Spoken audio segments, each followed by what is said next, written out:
No Evangelho de Mateus, capítulo 19, a partir do verso 16, tem uma historinha lá, conhecida como o jovem rico. Quem conhece essa história aí? Levanta a mão. Olha, uns 10, pelo menos.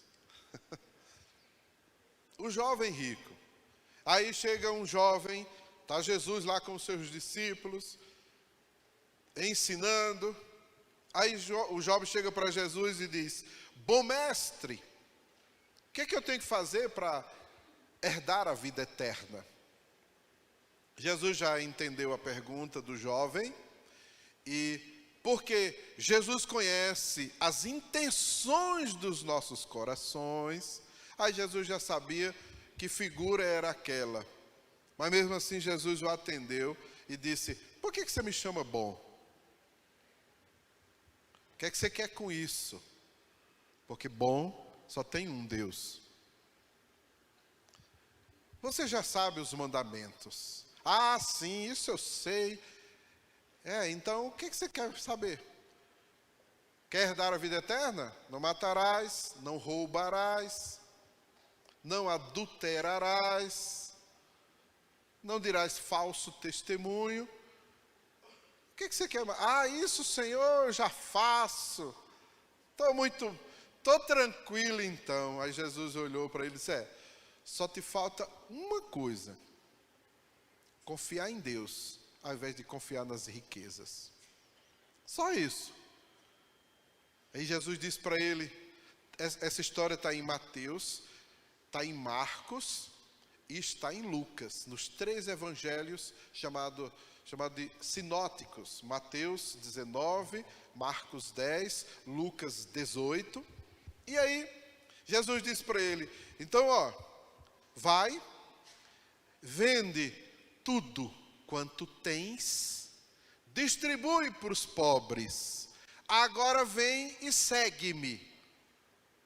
Qual foi a decisão daquele jovem? Olha, não tem ninguém na Bíblia que tenha se encontrado com Jesus e a sua vida não tenha mudado. Ou muda para melhor, ou muda para pior. Hoje você está tendo um encontro aqui com Jesus. Ou sua vida muda para melhor, ou muda para pior. Dependendo da resposta que você dá à pergunta que Jesus lança ao nosso coração. E hoje eu quero falar sobre conversão. Um chamado à mudança de vida. Então a conversão é um chamado à mudança de vida. E aquele jovem, nessa história aí, ele saiu, diz o texto, saiu triste, porque confiava nas riquezas. Aí Jesus diz assim: é desse jeito. É muito difícil um rico entrar no reino dos céus.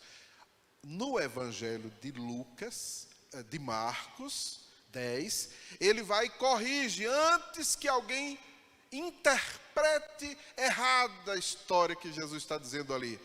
Aí Jesus corrige e diz assim: não por ser rico, mas porque confiava nas riquezas para ser salvo. Não é porque a pessoa é rica que vai para o inferno.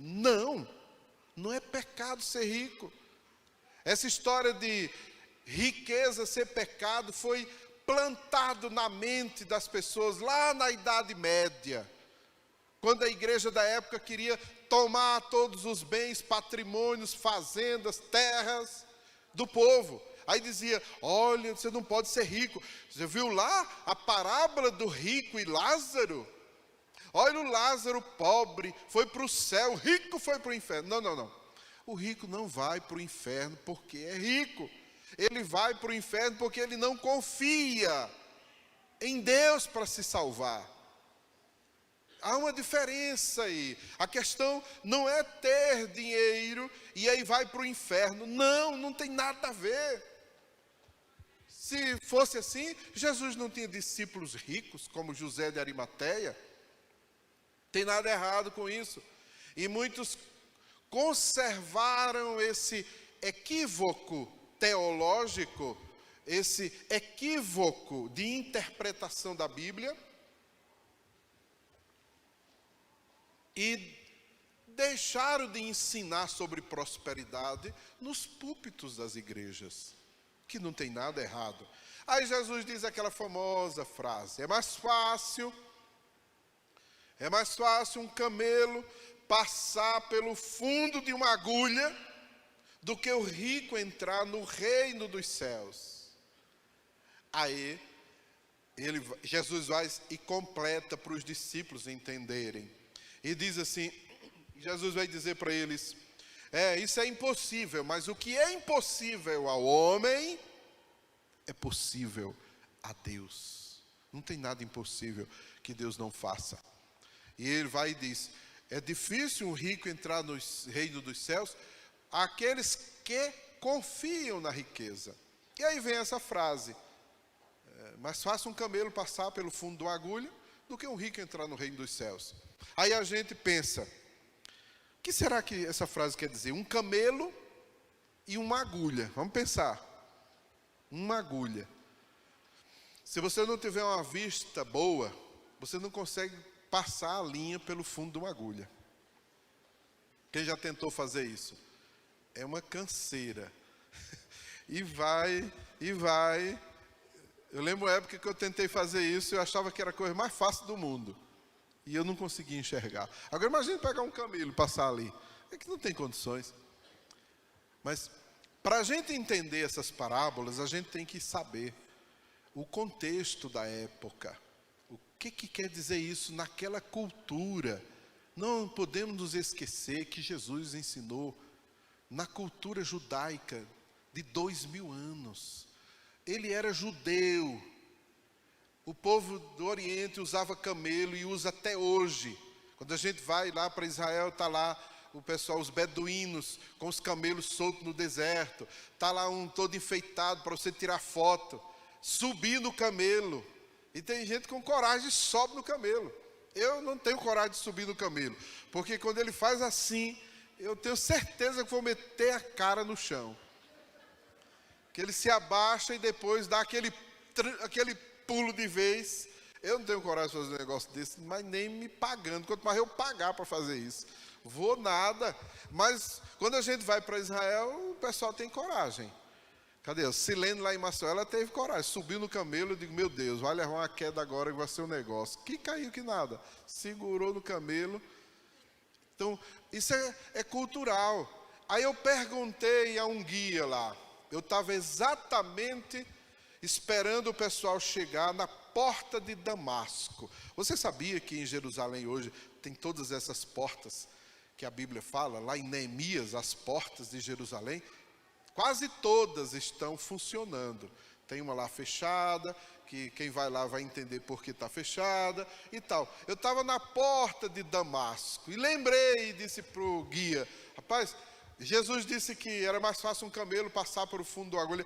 Me expliquem esse negócio. Como é que é isso? Aí ele disse, olha, a gente não tem uma explicação só. Mas a mais lógica é que quando dava a noite, cair da tarde, do Shabat, fechava-se todas as portas. Os guardas vinham e fechavam. Fechava pela segurança, para não vir invasores e atacar a cidade, mas fechava também para evitar que os comerciantes viessem com seus camelos lotados e passassem na porta. Aí eles criaram uma porta dentro da porta, uma porta grandona, fechada. Aí ele criou uma porta dentro da porta, chamada agulha. Aí a porta dentro da porta não deixava o camelo passar. Passava gente para ficar em segurança dentro da cidade. Mas o camelo com mercadoria para vender, trabalhar no Shabat, eles não permitiam. Então a ideia era os camelos que vinham carregando riqueza, daqueles homens ricos, não conseguia passar carregado. Nem sem nada, porque a brecha era pequena. Agora imagine, como é que passa um camelo pelo fundo da agulha? Ele não passa não. tira a carga toda, ainda vai ter dificuldade para o camelo atravessar ali. Então a parábola era isso. Aí Jesus vai e fala para aquele jovem que ele precisava, na verdade, deixar de confiar nas riquezas para confiar em Deus. Era assim que ele poderia ser salvo. Ele não seria salvo pelos seus próprios esforços. Ele teria que abrir mão de tudo aquilo que lhe dava alguma garantia ou estabilidade espiritual para dizer: eu confio em Deus. A minha salvação vem do Senhor. A conversão é quando você abre mão de tudo, da sua religiosidade, daquilo que você acredita que é certo, da prática até de boas obras, porque muita gente diz assim: ah, mas eu sou uma boa pessoa, eu sei que naquele dia vão botar uma balança, e as coisas ruins de um lado, e as coisas boas do outro. Mesmo que eu não tenha muita coisa boa, tem uns anjos que tiram as coisas ruins e São Pedro não vê. Meu Deus. Dá uma propina para o anjo e o anjo... Gente, não funciona assim. Ou você confia em Jesus para ser salvo, ou já era. Você não tem que confiar porque você é bonzinho, vai ser salvo. Já era, meu irmão.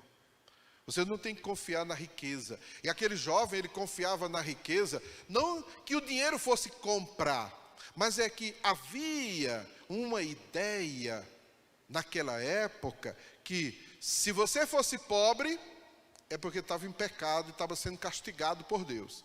Se você fosse rico, é porque você estava bem com Deus. Por isso que o jovem rico disse: eu já estou bem com Deus. Além de eu estar bem com Deus, olha a minha riqueza para provar isso, eu ainda cumpro esses mandamentos, então eu estou 2 vezes salvo. Aí Jesus disse para ele: você está 3 vezes perdido. Está perdido porque acha que a riqueza é alguma coisa para te salvar e não é. Está perdido porque você acha que cumprindo os mandamentos você vai ser salvo e não vai, nem que você cumprisse porque você não cumpriu todos. E a terceira coisa é porque você não quer abrir mão dessa sua crendice para passar a acreditar no que eu estou dizendo aqui. Quem entendeu essa palavra aí?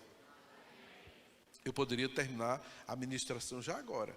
Você já disse que entendeu. Olha aí que coisa boa. O povo inteligente é assim. Então, mas eu ainda quero falar um pouquinho sobre essa questão de conversão, tá? Olha só. O chamado de Jesus para a gente, quando ele nos chama a uma conversão, e preste bem atenção, que ninguém é obrigado a receber Jesus como Senhor e Salvador, tem que ser de livre e espontânea vontade, você não é obrigado, de maneira nenhuma, mas uma coisa você precisa fazer, é abrir mão de toda essa sua riqueza doutrinária, religiosa, teológica, de achar que eu penso assim. Abre mão disso, meu irmão, porque você está errado. Está errado porque acha que está certo, já errou. E está errado porque você está criando suas teorias aí. E a Bíblia nos ensina diferente. É melhor acreditar no que está aqui na Bíblia, do que achar que você pensa que vai ser salvo porque você é religioso, porque você vem para a igreja, ou porque você... Olha, esquece isso, meu irmão. Eu quero falar de Jesus aqui para você. A nossa conversão, ela vem de Jesus. Ela passa por Jesus. É um chamado de Jesus. E é o Espírito Santo que opera isso em nós. Não é o homem. O homem é apenas o mensageiro da palavra. A nossa função é entregar a mensagem. Agora, a conversão é você e o Espírito Santo. É o Espírito Santo chamando e você dizendo sim para esse chamado. Aí as coisas começam a acontecer. A nossa conversão, ela nos desafia a uma mudança espiritual. Quando a gente se converte, Deus muda o nosso espírito. Ele nos sela com o Espírito Santo. E assim nos predestina à salvação. Somos, portanto, salvos para sempre. Assim prega a teologia tradicional. Mas a questão é que, pelas obras os conhecereis, ou pelos seus frutos os conhecereis. Mateus capítulo 7 nos ensina isso. Então, como é que eu sei que eu me converti? Muito simples. Pelos seus frutos. Os frutos vão mostrar que tipo de árvore é. Se eu chego debaixo de um pé de laranja e eu pego um fruto ali, eu sei que vai sair uma laranja. Se eu chego diante de um crente que diz que está salvo e convertido, eu espero que o fruto que ele venha produzir seja os frutos do Espírito Santo. É isso que prova que você se converteu. Não é a sua religiosidade, não é a sua prática da religião, você lê a Bíblia todo dia, você ora todo dia, você está na igreja todo domingo, você está não sei o quê. Eu quero saber os seus frutos. E quem disse isso foi Jesus. Pelos seus frutos os conhecereis. Então, se você se converteu no seu espírito, você vai produzir os frutos do Espírito. Uma vez salvo, o nosso espírito é desafiado, então, a se ligar às coisas do alto. Há uma mudança. O nosso espírito passa a ter sede de Deus. É uma sede insaciável. Olha, eu duvido, me permitam, viu? Eu duvido, eu questiono a conversão de alguém que não sente sede de Deus. Tem alguma coisa errada ali, gente? Eu questiono. Alguém que diz, eu me converti, mas eu não sinto vontade de adorar a Deus. Tem alguma coisa errada ali, gente? Tem alguma coisa errada. Eu me converti, mas eu não tenho prazer em orar. Tem alguma coisa errada ali. Eu me converti, mas eu não sinto prazer em vir adorar a Deus. Tem alguma coisa errada, gente. Eu não acredito que alguém que se converteu não tem prazer de vir aos cultos para adorar a Deus. Eu não acredito numa conversão, e eu estou falando da questão do espírito, daqueles que não têm uma igreja para participar, gente. Tem alguma coisa errada ali? Tem alguma coisa errada. É natural. É uma consequência de quem foi tocado pelo Espírito Santo. Ele sente prazer em vir adorar a Deus. Ele sente prazer em ouvir a palavra de Deus. E olha que Jesus disse para os judeus: vocês não me ouvem porque vocês não são de Deus. Porque quem me ouve é quem é de Deus, é atraído então. A Bíblia diz em João 8,35, é Jesus que diz assim: o filho fica para sempre na casa, já o escravo, não. A sua permanência na sua igreja mostra a sua conversão. Você pode até questionar isso, fica à vontade, não tem nenhum problema. Mas se você está bem com Deus, você procura a igreja. Não tem jeito. Não tem essa de, não, olha, com Deus eu estou muito bem, agora igreja eu não quero saber. Não funciona desse jeito. Porque a própria Bíblia diz em Efésios que Jesus amou a sua igreja. E a si mesmo se entregou por ela. Como é que eu digo que eu me converti a Jesus, que eu sou discípulo de Jesus, mas eu não amo a igreja de Jesus? Você é discípulo de quem? Porque se o meu discipulador Jesus, ele ama a igreja dele. Eu amo aquilo que o meu Jesus ama. Assim como Jesus ama a justiça e detesta a injustiça. Assim como Jesus ama o que é certo, o que é direito, o que é correto, o bem. Eu vou amar isso. Mas igreja não. Então tem alguma coisa errada.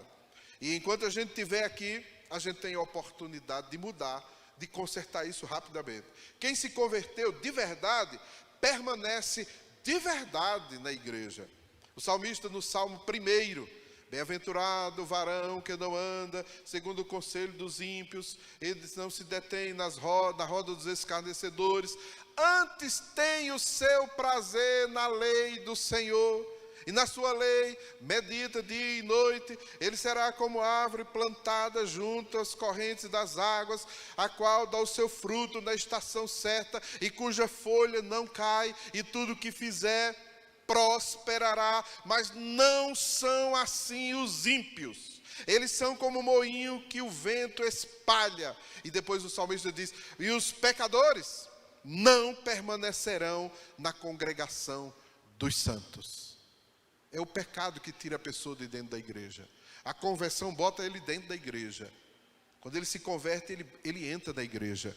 Mas o pecado tira ele de dentro da igreja. Quem entendeu isso, diga aí um amém aí, ó. A segunda coisa que eu preciso dizer: a nossa conversão nos desafia a uma mudança da alma. Deus faz uma obra completa. Ele trabalha o nosso espírito e Ele vai e trabalha a nossa alma. Parece que aquele jovem rico, ele queria ser perfeito. Por isso que Jesus diz assim: se queres ser perfeito, ele buscava a perfeição. Então, vai, vende tudo quanto tens e dá aos pobres. É bom que se diga, só para a gente entender aí, uma curiosidade, que a lei da época, a lei não permitia que a pessoa se desfizesse de 100% dos seus bens, porque ele seria considerado um pródigo. Então a lei, para protegê-lo e proteger a família, não permitia que ele vendesse, doasse todos os seus bens. Ele só poderia doar até a metade. Aquele homem era rico, a metade que sobrasse já dava o suficiente para ele viver. Então o que Jesus estava dizendo para ele: você quer ser perfeito? Como você está me dizendo aí? Então faça assim. Se quer ser perfeito, muita gente busca a perfeição, ao invés de buscar o que é possível. Quer ser perfeito, ao invés de buscar o que é possível ser feito. Aí começa a se encucar. Eu me converti, mas eu pequei. E agora o que é que eu faço? Eu acho que não dá para mim. Esse negócio de ser crente não é para mim não. Porque eu não consigo fazer. Eu quero ser perfeito e não sou. Quem foi que te chamou à perfeição? Porque Deus conhece a nossa estrutura e lembra que nós somos pó. Então acaba com esse negócio de querer ser perfeito. Acaba com essa história de: eu quero ser o crentão. Acabe com isso. Quanto mais o crentão aflora, quando eu olho, mais desconfiado eu fico. Porque depois de tantos anos no Evangelho, os maiores escândalos que eu já presenciei não foram daqueles pecadores, não. Foram dos crentãos. Que você escuta e diz: não, mas fulano, não, peraí. Foi. É sempre desse jeito. Ele vai criando um negócio, parece que as pessoas vão dizendo: olha, parabéns, você está crescendo na sua vida espiritual. Aí ele se enche de orgulho. Aí ele acha que é o cara e que não vai pecar nunca. Aí ele peca e vai esconder o que pecou. Aí a Bíblia diz que um abismo leva a outro abismo, aos ruídos das suas catadupas, que diz o salmista. Então, um desastre leva a outro pior, porque ele não reconheceu logo e parou. É a história de Davi. Davi está lá no palácio e vai andando no alpendre do palácio, se espreguiçando da vida boa de rei. Quando ele olha lá embaixo, o que ele vê? A mulher de Urias tomando banho. Davi endoidou. E a história você já conhece, não preciso nem contar. O que é que aconteceu? A mulher chega para Davi e diz: Davi, estou grávida e é teu. Agora o bicho pegou. Davi, ao invés de parar ali, pensou num esquema. Vou inventar uma história aqui e vou chamar Urias para dormir com a esposa e dizer que é dele mesmo. E Urias não concordou com o plano e não dormiu com a esposa de jeito nenhum. Aí Davi disse, então eu vou dar um jeito aqui. Mandou um recado, bota esse homem de frente, na linha de frente, para ele morrer mesmo. E o general de guerra diz, mas não é possível, o Davi botou um amigo dele, um soldado, mas a ordem do rei, vou ter que botar ele lá na frente. Morre os primeiros na guerra, não deu outra, morreu Urias. Olha a jogada dele, um pecado, levou a outro pecado, aí um adultério, leva a uma covardia, uma traição dessa, leva a um assassinato, e o negócio não para por aí. Ei, meu irmão, para por aí, você não é perfeito. Você precisa do perdão de Deus.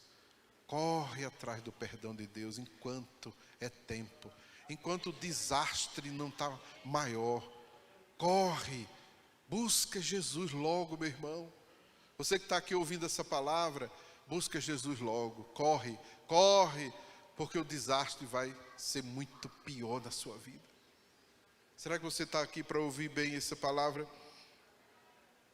Esquece esse negócio de perfeição, porque a gente vai continuar pecando, infelizmente. Mas há uma diferença em quem se converteu de verdade e cai em pecado. O pecado é um desastre, não é uma estratégia da carne. Por isso que João, na primeira carta de João, capítulo 3, a partir do verso 8, ele vai dizendo que foi para isso que o Filho de Deus se manifestou, para destruir as obras do diabo. Aí ele vai dizer, e quem é nascido de Deus, não vive pecando. Isto é, não vive deliberadamente em pecado. Ele peca, mas ele diz, não era para eu fazer isso. Olha a besteira que eu fiz, eu tenho que me arrepender logo, para aí. Mas quando o negócio já está bem adiantado, ele vive em pecado e esconde o pecado. Aí a Bíblia diz assim, aquele que esconde as suas transgressões jamais prosperará. Mas aqueles que as confessam e deixam, alcançará a misericórdia de Deus. Olha como Deus é misericordioso. Dá um aplauso a Ele aí, ó. Então, quando você se converte, quando a gente se converte, o Espírito Santo vem, sela o nosso espírito e coloca dentro de nós essa sede de Deus. Aí Ele vem na nossa alma, para com toda a maldição. Mas o problema é que a nossa alma, ela registra, ela guarda, é como se fosse a memória de um computador. Então imagina a memória de um computador, está lá na memória. Tudo que você fez, digitou, fica na memória do computador. Assim é a nossa alma. Aí o que é que acontece? A gente se converte, a gente é tocado na nossa alma, abençoado, mas tem um registro lá. E a grande questão é, e o que a gente faz com esse registro? Porque se a gente não resolver essa questão que fica registrada na alma, o diabo vem, vai lá no porão da nossa alma e traz tudo de volta. O que é que eu tenho que fazer com esse lixo todo? Simples. Confessa e pede perdão. E por favor, encerra ali. Quem está entendendo aí? Ah, mas vem coisa. Vem. Aí quando ela vem, você diz, já está perdoada. Eu já estou lavado e purificado pelo sangue do Cordeiro de Deus. Aleluia. Aleluia. Aleluia. Aí você foi lavado, purificado dos seus pecados. É isso que acontece e as pessoas não entendem. Por isso que a gente vai celebrar a ceia agora. E no momento, depois que Jesus celebra a ceia com os seus discípulos, que ele enfrenta a morte na cruz, ele é crucificado no meio entre dois ladrões.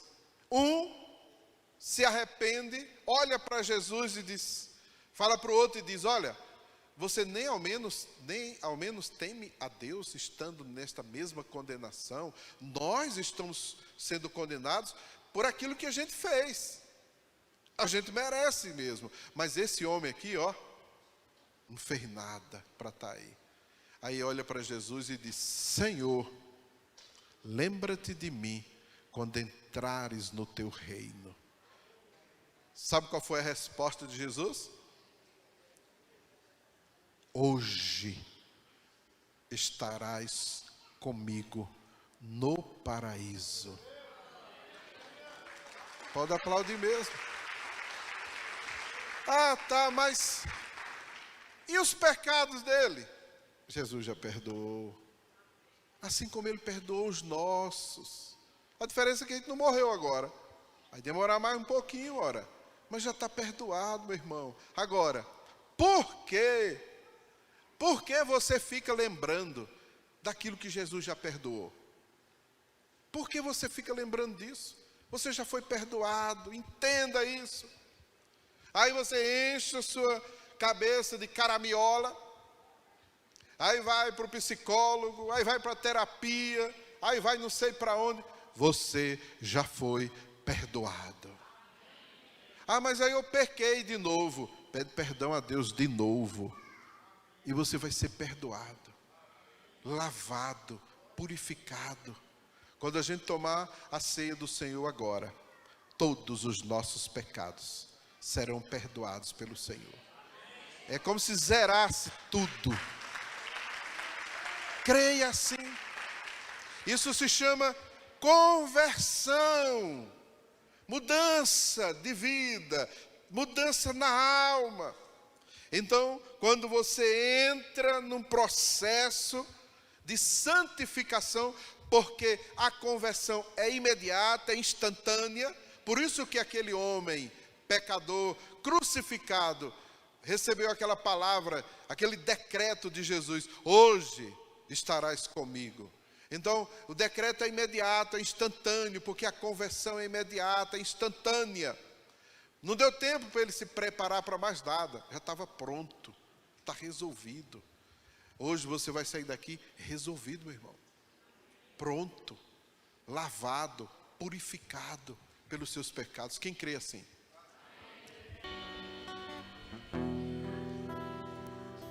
Aleluia. Vamos orar ao Senhor. Fale com Deus agora. Fale com Deus. Peça perdão pelos seus pecados. A Bíblia nos ensina que se confessarmos os nossos pecados, Ele é fiel e justo para perdoar os nossos pecados e para nos purificar de toda injustiça.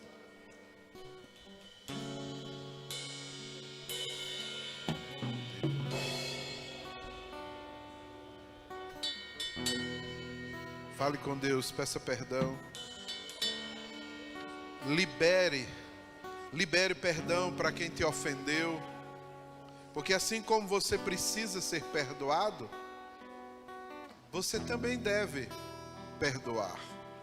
A oração do Pai Nosso nos ensina isso. Porque se não perdoarmos as ofensas contra nós, também vosso Pai Celestial não vos perdoará as vossas ofensas. A gente fica na oração do Pai Nosso só até aquela parte e não inclui o restante da oração.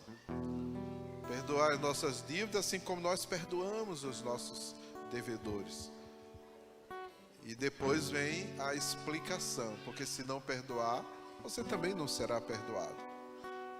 Libere perdão para quem te ofendeu. Peça perdão. Peça que o sangue de Jesus te lave e purifique de todo pecado. Ore e fale com Deus agora. A sua alma precisa ser exposta diante do Senhor para ser curada.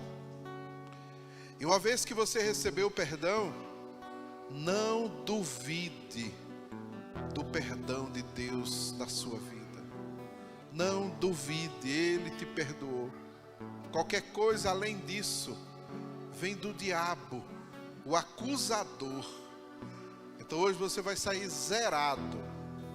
Você precisa crer nisso. Você precisa acreditar que o sangue de Jesus purifica todo o nosso pecado. Creia nisso. Creia. Não precisa fazer mais nada. Acabou. Esquece. Acabou. Ele te perdoou. E isso que importa. Jesus te perdoou, meu irmão. Não precisa mais nada. Não precisa guardar trauma. Não precisa se achar menor. Não precisa se achar inferior. Não, você foi perdoado, lavado pelo sangue do Cordeiro. Quero orar pela sua vida. Pai, em nome de Jesus, eu oro agora por cada um dos teus filhos aqui, meu Deus, que estão com o pão na mão, o cálice, o suco de uva que representa, simboliza o sangue de Jesus que nos purifica de todo o pecado. Só o sangue de Jesus. Só Ele, o sangue de Jesus derramado na cruz por nós, é suficiente para apagar, para perdoar, para lavar, para purificar todos os nossos pecados. Derrama, Senhor, deste sangue em nossos corações. E agora nós vamos comer o pão que representa o corpo de Jesus cravado no madeiro. E nós vamos reverentemente tomar o suco de uva que simboliza o sangue de Jesus, o sangue purificador de Jesus. E quando fizermos isto, tomamos posse do perdão dos nossos pecados e lavamos a nossa alma e sairemos daqui purificados, perdoados. E assim, meu Deus, reafirmamos a nossa aliança com o Senhor. Em nome de Jesus. Amém. Coma o pão, beba o suco de uva. Aleluia.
Que a graça do nosso Senhor e Salvador Jesus Cristo, o amor de Deus, o nosso Pai, e as consolações do Espírito Santo de Deus sejam derramadas abundantemente em cada coração aqui, em nome de Jesus. Que o Senhor te abençoe. Aleluia. Glória a Deus. Aleluia. Deus abençoe a sua vida.